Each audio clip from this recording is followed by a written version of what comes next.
지금 자영업자분들이 배달을 이제 하고 계신 분들이 계실 거예요. 그런데 그럼 과연 올바른 방법으로 하고 있느냐? 그 방법에 대한 것들을 한번 더 정리를 해볼 필요가 있을 것 같아요. 그 배달하려는 분들 처음에 광고를 어떻게 하나요? 그 이제 광고를 하려고 하면 이제 네이버, 네, 그다음에 배달의 민족, 쿠팡이츠 이런 네, 네, 매체들이라고 하는 이제 여기다 광고를 해야 되잖아요. 네, 네. 그런데 이제 광고만 하면 그런 매출이 오를 거냐? 실제로 그렇지 않거든요. 그렇죠. 광고를 한다라는 거는 이제 사용자들이 내 가게, 온라인 가게로 들어온 건데 네, 광고를 해서 손님은 받았는데 안에 페이지를 봤더니 어, 어, 제대로 구성이 돼 있지 않은 거예요. 내 가게에 대한 소개도 약하게 돼 있고 그렇죠. 메뉴의 구성도 약하고 음, 음, 음, 가격도 경쟁하는 업체에 비해서 터무니없이 비싸고 음. 배달費도 세게 아, 받고 아, 이러니 그러면 손님 맞이해서 광고를 해서 손님은 받았는데 들어와서 보니까 아 이거 뭐지? 그렇죠. 사진 이미지도 맛없게 이렇게 음, 찍어놨지? 음, 그게 도로 나가는 거죠. 그래서 아, 실제로는 광고를 하기 전에 그 자기의 이 손님 맞이 페이지가 그렇죠. 제대로 나와야 된다. 그걸 이제 저는 이제 온라인의 인테리어라고 말씀을 오케이. 드리는데요. 그런 온라인의 인테리어들을 굉장히 잘 해놓고 그 다음에 이제 광고를 해야 된다. 그래서 온라인 인테리어가 1번, 그럼 이제 광고를 어디다 할 거냐. 그럼 이제 지금 제일 핫한 게 이제 배달의 네, 민족이잖아요. 네, 배민에다 광고한다고 치면 그 지역에 있는 매니저분들이 오셔가지고 거의 대부분 해주시거든요. 네, 네. 그것만 뭘 믿고, 해줘요? 그러니까 아, 그럼 와서 다 실사하고 뭐 아니면 그 소위 말하는 온라인 인테리어 내 모습이 고객에게 보여주는 부분에 대한 데코레이션 이런 것들을 다 네네네네. 예전에 이제 그분들이 메뉴 사진도 받아서 직접 올리고 이런 올리고 것들을 다 했었는데 네, 그게 네. 너무나도 비효율적이고 시간도 오래 걸려서 어, 지금은 사장님들이 직접 하실 수 있어요. 그런데 네, 네, 이제 배민에 있는 광고 상품 중에 그 두 가지 종류가 있는데 주로 네. 많이 쓰는 게 이제 울트라콜이라는 아, 광고가 있고 네. 그다음에 이제 그 위에 이제 울트라콜 위에서 이 롤링으로 돌아가는 서비스가 하나가 있거든요. 아. 근데 주로 이제 울트라콜을 많이 쓰시는데 울트라콜이 소위 말하는 이제 깃발이라는 깃발 광고라고 하는 네, 네. 거예요. 우리가 깃발 꽂는다 이런 거 할 때 맞아요. 그 예. 깃발이군요. 그 깃발을 꽂는 거를 그 매니저가 해주시는 거죠. 아, 근데 그 매니저님이 이제 잘 꽂아줘야 네. 되는데 이제 그걸 믿고 자, 이 장사를 대목에서 하죠. 제가 깃발 이해하는데도 시간이 꽤 걸렸었어요. 그러니까 음, 혹시라도 지금 깃발에 대한 개념이 음. 없으신 그 안 해본 분들 그런 부분들을 위해서 깃발을 꽂는다는 의미를 좀 네네네. 쉽게 풀어서 설명을 해주셨으면 좋겠어요. 네. 그 이제 배민 그 사업자 페이지에 들어가셔가지고 네, 이 광고란을 보시면 그 지도가 있어요. 네, 그 내 사업자 위치에 지도를 놓고 네, 거기에 핀을 꼽는 겁니다. 결국엔 그 핀이 네, 네. 깃발 모양으로 아, 생겼거든요. 그 한 지점을 선택하는 거네요. 네네네. 그죠? 그래서 어, 핀을 꼽는데 그게 깃발 모양이니까 그걸 음, 깃발 광고라고 깃발을 음, 꼽는다라고 이제 표현을 하는 거고 네, 그러면 깃발을 꼽게 되면 그 해당 깃발의 이제 메뉴마다 다 다르긴 한데 뭐 네, 1.5kg에서 3kg까지 네. 내 업체의 광고가 되는 거예요. 그래서 오케이. 깃발을 꼽는 건데 음. 그러면 내 업장 주변에 꼽고 뭐 여러 가지 이제 주문이 많이 나올 수 있는 곳에다가 그런 네. 광고를 하는 거죠. 네, 그러면 처음에는 그 가게 사장님이 우리 동네는 저 언덕배기 위쪽에 아파트에서 많이 주문이 들어올 거야. 라는 추측을 하고 거기다 꽂는 거죠. 그렇죠. 그러니까 본인이 선택할 수도 있고 아니면 나는 정말 우리 그 새로 시작해서 이 동네에서 어디서 배달이 나올지도 모르겠다. 라고 하면 배민에서 가이드를 해주나요? 이제 그게 좀 아쉬운 부분인데 배민에서는 가이드가 없어요.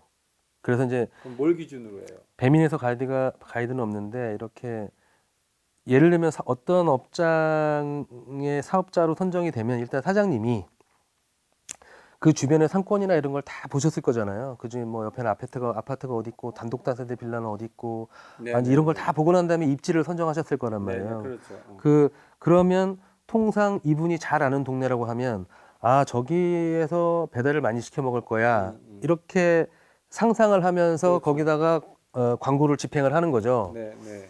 근데 실제로 봐보면 그게 맞냐라는 거예요. 물론 이제 그분이 그 어, 상권을 잘 아니까 그렇게 해도 이제 광고 집행에 그렇죠. 효과가 나올 수 있는데 음. 실제로는 이제 데이터를 보면서 거기에 그 거주 연령은 어떻게 되고 소득 수준은 어떻게 되고 뭐 그렇죠. 이런 걸 다 보면서 광고를 해야 네.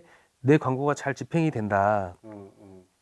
그리고 또 하나 이제 좀 착각을 하시는 게 아까 말씀드린 것처럼 그러면 그렇게 깃발을 꼽으면 매출이 올라가느냐? 이제 그게 아니에요. 아까 이제 그 인테리어를 온라인 인테리어를 잘하면 된다고 하셨잖아요. 그럼 그렇게 말씀하실 수 있잖아요. 그렇죠. 그런데 그 메뉴에 따라서 그 지역이 잘 먹히는 메뉴가 있고 어, 연령별 그렇죠. 또 선호하는 게 달라서 그렇죠. 그러면 이 메뉴가 해당 상권에 잘 먹힐 거냐 이런 걸 봐야 되거든요. 예를 들면 이 재건축이 앞둔 한 40년, 50년 된 아파트에서 그러면 대부분 이제 어르신들 많이 사시고 아이들 많이 살질 않는데 거기에 맞는 메뉴가 뭐냐라는 거예요. 그렇죠. 거기에 맞는 메뉴는 대부분 탕이나 뭐 이런 국밥류 이런 게 맞을 거잖아요. 근데 거기에 막 피자 이런 거 막 그렇지. 해가지고 광고 뽑으면 안 되죠. 그렇죠. 그래서 메뉴도 봐야 되는 거거든요. 그리고 첫 번째 이제 위치, 메뉴 두 가지 얘기해 주셨는데 다시 한번 위치로 돌아가서 만약에 내가 핫한 지역을 꼽았는데 바깥쪽으로는 전혀 주택이 없거나 그죠? 완전히 무효화되는 그런 위치가 선정될 수도 있겠네요. 네, 참 음, 교수님 말씀 잘하셨는데 네. 이렇게 이제 저도 이쪽 일을 오래 하다 보니까 음. 그 개인적으로 컨설팅을 의뢰해 주시는 분들이 있어요. 아, 네. 그래서 이제 그 배민 어드민에 들어가서 봐보면 음. 이제 산에 깃발이 꽂혀 있다든지 또 깃발이 꽂혀져 있는데 반은 또 강하고 바다 거기에 끼고 꽂아 있어. 놓는다든지 어, 또는 고속도로 위에 꽂아 놓는다든지 어. 고속도로 위에 꽂는 건 정말 쉽진 않은데 아니 근데 그렇게 찍힌 거를 사장님들이 몰라요. 그게 문제라는 거예요. 그 이제 오늘 말씀드린 것 중에 하나가 사장님이 광고에 대한 걸 다 아셔야 되는데 그걸 남한테 의뢰를 하다 보니까 그렇지.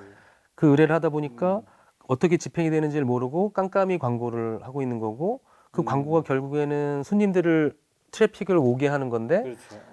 그걸 엉뚱한 데다 꽂아놓고 장사가 안 된다고 어. 푸념을 하시는 거니까 사실은 이 모든 걸 사장님이 다 직접 챙기셔야 된다. 오케이. 이제 이런 말씀을 오케이, 드리고 오케이, 싶습니다. 오케이. 뭐 그 사업하는 건 다 마찬가지예요. 주인이 챙기지 않으면 망하기 네, 맞죠, 맞죠. 없어요. 예, 예. 그 아까 메뉴 관련된 말씀을 좀 더 해보죠. 그죠? 그러니까 어디다 찍었을 때 이 타깃 고객이 과연 맞는 거냐, 내 음식하고 맞는 쪽에다 찍어준 거냐, 네, 네, 이런 네. 이슈도 있다는 거죠. 네, 네, 네. 음, 맞아요. 그 이제 사실은 광고를 어떻게 집행해도 중요한데 그 메뉴를 어떻게 구성해도 굉장히 중요해요. 일단 메뉴가 뭐냐도 중요한데 그 메뉴의 구성을 어떻게 하느냐도 굉장히 중요하거든요. 네, 네. 양식 가보면 이렇게 재료들이 쫙 풀어져서 나오잖아요. 그렇죠. 얘는 뭘로 만들어졌구나라는 네. 거를 먹기 전에도 알 수 있듯이 네. 얘를 그렇게 풀어서 사람들로 하여금 이건 맛있겠네라는 그런 걸로 해주셔야 되는 그렇죠. 거죠. 기법이 굉장히 다양하겠죠. 맞습니다. 예. 네. 그리고 조금 더 진도를 더 말씀을 드리면 그 가격도 굉장히 중요해요. 이 가격을 어디로 맞출 거냐. 근데 돼지고기 1인분에 지금 18,000원 하는데 17,000원, 뭐 16,000원 뭐 이렇게 하잖아요. 네, 네. 그런데 만약에 돼지고기라고 해서 그 가격을 받아버리면 뭐 가게에서 먹는 거랑 똑같아? 좀 싸야 되는 거 아니야? 이렇잖아요. 그렇죠. 그러니 전략적으로 그 밑에는 서브 메뉴에 옵션을 많이 달아서 추가 알파 해서 나중에는 좀 객단가를 높여서 높이는 거. 예, 그런 식으로 메뉴를 구성한다거나 네, 네. 또는 이렇게 세트 메뉴를 구성한다거나 이런 것들도 사실은 굉장히 사장님이 많이 보셔야 되는 요소 중에 하나입니다. 보통 이런 거의 세팅은 그 온라인 인테리어는 가게 오픈 전에 다 끝내야 된다. 근데 보통 사장님들 어떻게 하냐면 네이버 스마트 플레이스나 이런 거 다 해놓으셨냐라고 여쭤보면 그거 나중에 지금 너무 바빠가지고 나중에 한다라고 하지만 실제 가게가 오픈하면 그런 걸 할 시간이 없습니다. 그렇죠. 그래서 얘는 무조건 가게 간판 오픈 전에 다 세팅을 하고 메뉴는 어떻게 할 거고 이런 걸 다 해놓는 거예요. 그러면 거기서 끝나냐? 그렇지 않죠. 실제 그 주변 상권에다가 이제 홍보를 해서 그렇죠. 광고든 뭐든 홍보를 해가지고 매출이 발생시키고 나면 이게 정말 본인이 예상했던 매출과 잘 나오는지 한번 봐야 됩니다. 그래서 메뉴도 바꿔보고 다른 메뉴도 넣어보고 가격도 낮춰보고 리뷰 이벤트도 해보고 픽업도 만들어보고 이렇게 해서 그 지역 상권에 맞는 걸로 계속 튜닝을 해나가야 되죠. 오케이. 네.